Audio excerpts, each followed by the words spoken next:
Jadi tadi kita sampai pada isu-isu kontemporer ya, Mang ya, terkait dengan tadi aksi korporasi, kemudian itu. Nah, ini yang menarik, Mang. Ini tidak bisa dilepaskan dari sisi fundamentalnya. Tidak bisa Mm-mm. dilepaskan dari sisi fundamental. Nah, kira-kira kalau saya ya sebagai seorang perencana keuangan memang biasanya menyarankan teman-teman untuk beli yang fundamentalnya bagus karena saya lebih suka yang memiliki saham ini untuk tujuan perencanaan sesuai tujuan keuangannya jangka panjang.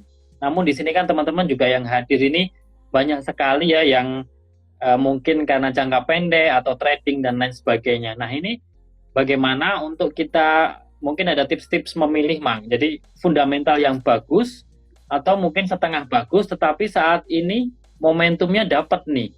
Misalkan kemarin kita sebut merek ya, misalkan Antam, misal Antam atau BRIS.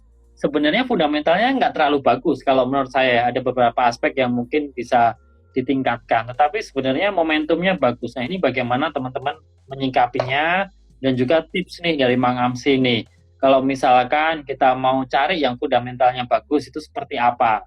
Apalagi kita mau bukaan kuartal pertama ya, laporan tahun pertama di 2021 ya, Mang ini ya.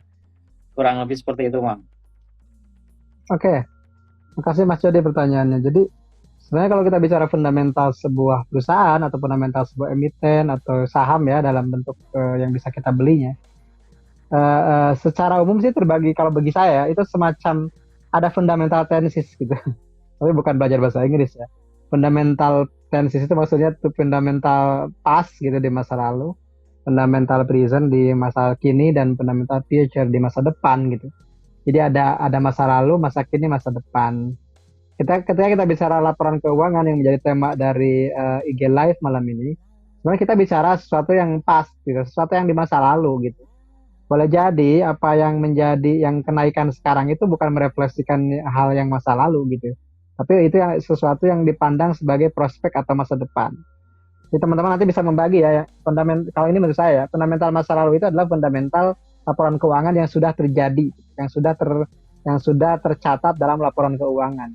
Itu adalah fundamental masa lalu. Karena gini, kalau kita bicara misalnya laporan tahunan, jangankan laporan kuartal pertama ya, Mas. Jadi laporan Hmm. tahunan pun belum rilis gitu. Kenapa? Karena rilisnya itu dari mulai akhir Hmm. Januari sampai akhir Maret. Itu deadline-nya. Nah, sementara Hmm. yang kita menjadikan patokan laporan tahunan itu pun sebenarnya sampai periode 31 Desember 2020. Artinya sudah lewat gitu. Kinerjanya sudah masa lalu. Nah, sementara yang akan kita beli saham itu kan buat masa depan. Nah, ketika kita melihat masa depan Hmm. berarti kita lihat prospek gitu. Prospeknya kira-kira Antam itu gimana, Brace itu gimana, Inco itu gimana, LSIP itu gimana, kalau CPO misalnya, itu bicaranya masa depan. Nah, sementara yang dilihat masa kini adalah rumor atau berita di masa kini misalnya merger tanggal 1 Februari itu kan di masa yang dekat dengan saat ini gitu. Kalau bank misalnya kemudian misalnya ada berita misalnya harga CPO turun 4% itu kan masa kini saat ini harga yang menjadi acuan penjualan dari saham-saham sawit itu ya turun itu adalah masa kini jadi ketiga periodisasi dari fundamentalnya harus dilihat semuanya gitu. Masa lalu itu sebagai pijakan bahwa saham ini punya kinerja dalam beberapa tahun terakhir seperti apa. Kemudian masa kini itu menjadi lihat rumor yang atau misalnya respon terhadap yang terjadi di masa kini. Kemudian masa depan itu bicara tentang prospek. Coba misalnya kita bayangkan kalau misalnya ada pabrik baterai terbesar di Indonesia di dunia ada di Indonesia, berapa kapasitas yang misalnya bisa mereka jual, berapa ada yang melihat bahwa misalnya gitu ya, Antam itu nilai wajarnya dari 3.300 dan itu kan berarti sudah lewat. Boleh jadi di 3.300 itu menjadi resisten misalnya. Tarik ulur di situ apakah mau naik terus atau mau turun dulu. Nah, di situ karena rata-rata ada yang misalnya melihat bahwa nilai wajarnya Antam ada 3.300 misalnya seperti itu. Kenapa? Karena hasil perhitungan kalau misalnya ada kapasitas nanti terpasang berapa mobil listrik, baterainya seperti apa, nikelnya gimana, jumlahnya, cadangannya gimana, itu sampai dihitung ke situ. Atau misalnya PTBA batubara cadangannya sekian di tahun ini akan terjual sekian, harganya sekian, nilai nilai wajarnya sekian. Itu kan udah dihitung. Kalau orang-orang yang suka fundamental pasti dihitung. Nah, kalau kita mau melihat tadi, misalnya kembali ke masalah pertanyaan tadi, kalau melihat yang ingin jangka panjang, saya suka tanya jangka panjangnya berapa lama gitu.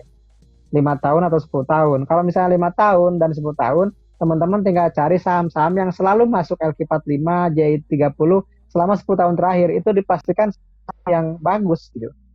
Meskipun secara kenaikan harganya nggak sefantastis BRIS, nggak sefantastis Antam. Kemarin saya kan bikin feed di Instagram, bikin video juga di YouTube tentang saham BRIS ini mengalahkan seluruh instrumen aset yang ada di dunia gitu kan. Dolar kalah gitu kan, Ya, mungkin ya. Mas juga pernah nonton. Kemudian apa namanya dolar, logam mulia, saham-saham Amerika, Bitcoin, Sampai Tesla ini juga ya kalah sama saham-saham BRIS, Microsoft, Apple ya Kang ya. kalah sama BRIS gitu kan. Tapi kan kita nggak bisa nyari nyari saham BRIS setiap tahun gitu, nggak bisa ada yang ada BRIS yang setiap tahun seperti BRIS gitu. Kita juga perlu belajar lagi tentang itu, Mas. Nah, ini yang sering ditanyain teman-teman di Instagram nih Kang. Untuk BRIS sendiri itu kira-kira masih uptrend apa enggak ini atau mungkin udah downtrend karena ini nantinya kan kalau sudah merger pasti akan terdilusi juga. Nah, ini maksudnya apa sih Kang dilusi ini dan juga mungkin teman-teman ada kekhawatiran apa enggak nanti jumlahnya berkurang atau kembali seperti ya nggak tahu turunnya seberapa banyak dan lain sebagainya. Nah, ini mungkin boleh dijelaskan Kang terkait dengan dilusi ini Kang. Oke, saya sih tidak terlalu paham ya dengan adanya isu, kemudian ada dilusi dan yang lainnya gitu ya. Jadi intinya apa kita tidak terlalu memfokuskan itu. Kalau saya sebagai pedagang saham gitu, kenapa? Karena yang saya lihat itu dari pergerakan harga dan juga analisis fundamental dan bagi saya ketika BRIS sekarang itu kan ada di fase-fase all time high ya kemarin untuk hampir menembus harga tertinggi dan pasti ada konsolidasi di situ. Apakah dia akan naik atau turun ya kita lihat saja gitu. Dan kalau bagi saya sih karena saya simple gitu orangnya Mas. Jadi ketika melihat saham itu saya udah tahu nih. Misalnya saya beli di berapa, jualnya di berapa, ruginya di berapa, siap ruginya di berapa. Jadi apapun sahamnya, berapapun besar kenaikannya, saya punya trading plan dan katakanlah investing plan yang harus saya patuhi begitu. Dan ketika misalnya udah turun ya saya lepas semua. Jadi saya tidak pernah bingung misalnya belinya di mana ya Mang, jualnya di mana ya. Belinya mau di mana saja terserah oleh teman-teman. Yang terpenting teman-teman punya alasan kenapa beli di situ. Karena setiap orang bisa beda-beda ya. Ada orang yang suka beli dari 130 dan sampai akhirnya belum dijual. Mungkin orang itu sabar sekali gitu dan beliau investor beneran. Tapi kalau saya enggak gitu, kalau saya enggak sesabar itu teman-teman. Kenapa? Karena saya sekarang aja kan bicaranya ya. Sekarang kalau tahu akan ke 3.900 ya saya udah dari dulu nggak dilepas kan. Tapi coba bayangkan teman-teman ketika masa pandemi beli BRIS di 135. Yakin tuh mau pegang sampai 500, saya yakin di 300 juga udah mulai dijual gitu. Sebagian besar ya, gak semuanya. Sebagian besarnya pasti dijual. Kenapa? Karena ini udah untung besar gitu. Jadi kalau saya sih memanfaatkan momentum saja naik ya naik ketika patah tren jual dulu naik masuk lagi gitu aja Mas. Sampai sekarang gitu. Jadi saya tetap memanfaatkan momentum kenaikan suatu saham, saya dapat untung juga di situ.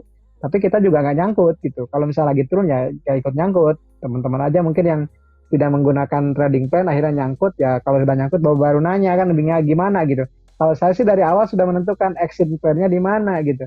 Kalau naik saya naikin trailing profit, kalau turun saya cut loss gitu. Mau tidak mau saya cut loss. Kenapa? Saya fundamental itu dasar awal masuk. Tapi ketika misalnya menentukan entry dan exit pakai teknikal tentunya. Kenapa? Karena bagi saya saham itu bisnis dan saya butuh cash flow ya, butuh arus kas. Jadi bagaimana uang saya tetap mengalir, tetap jalan begitu meskipun di masa pandemi dan alhamdulillah kalau teman-teman misalnya saya pernah buat riset ya di tahun kemarin porto saya di masa pandemi tumbuh di atas 30%. Ketika indeks minus kita tumbuh 30% dan itu tanpa margin teman-teman. Kalau yang tumbuh ratusan persen pakai margin tuh ya cek sudah mah tekaci ya. Maksudnya nggak ini kan kalau pakai margin jadi dia dapat tambahan modal dari yang lain kan. Kalau syariah kan nggak bisa modal sekian ya sekian gitu, modal 10 juta ya 10 juta. Tapi ketika bisa tumbuh mengalahkan indeks berarti kinerja kita sebenarnya lebih unggul lah dibanding benchmark gitu. Iya, iya, bagus, bagus sekali, Mang. Jadi memang pakai strategi ya kita ya, dan apalagi kalau misal untuk balik lagi tergantung tujuan keuangannya tadi yang Mang Amsi sampaikan itu benar banget. Betul. Sekarang mau jangka panjangnya juga kita lihat dulu, mau 5 tahun, 10 tahun, 15 tahun, sampai 20 tahun ya. Ya, karena kalau memang tujuannya jangka panjang, ada kenaikan sedikit ya tentunya kita strateginya nggak langsung jual beli lagi. Ini strateginya nabung dan invest. Nah, maka dari itu kita harus lihat dulu di awal tujuan kita seperti apa. Dan yang kedua, jangan ikut-ikutan nih. Kalau misalkan lagi ngetren sekarang apa, tolong dilihat dulu nih apakah sesuai kebutuhan kita dan juga budget. Nah, karena tadi yang seperti Mang Amsi bilang, kadang yang punya saham yang sekarang lagi ngetren itu mungkin nggak akan bisa nunggu sampai angkanya segini, Kang. Kalau dulu belinya harga Rp200 per lembar, sekarang mungkin kadang-kadang mungkin lewat Rp1.000 aja udah dijual. Nah, kecuali kalau memang teman-teman yakin bahwa ini sahamnya bagus, fundamentalnya bagus, cocok untuk jangka panjang. Nah, itu makanya biasanya ada average up ya. Jadi walaupun dia naik ya kita tetap beli karena kita yakin bahwa suatu saat saham ini akan bagus nih. Dan kalau itu yang terjadi, mungkin persentase keuntungan kita ya nggak akan berlipat-lipat sampai ribuan, tetapi cukup lah. Katakanlah kita ngincer 30% atau 40% dan lain sebagainya, itu mungkin sudah lebih dari cukup karena udah tinggi banget itu. Apalagi kita inflasi saat ini tahun 2020 itu cuma 1,68% loh ya. Jadi teman-teman di sini nggak perlu khawatir sebenarnya karena inflasi kita ini sangat kecil sekali karena memang perekonomian lagi susah ya. Maka dari itu kalau teman-teman di sini ada yang mulai jual beli saham, kemudian pakai jangka pendek dan lain sebagainya dengan margin yang cukup lumayan tinggi, itu harus disyukuri terlebih dahulu. Dan juga teman-teman pastikan terus belajar terkait dengan fundamentalnya melalui berbagai macam channel dan lain sebagainya. Dan insya Allah nantinya ke depan kita juga pengennya menjadi investor jangka panjang. Oke.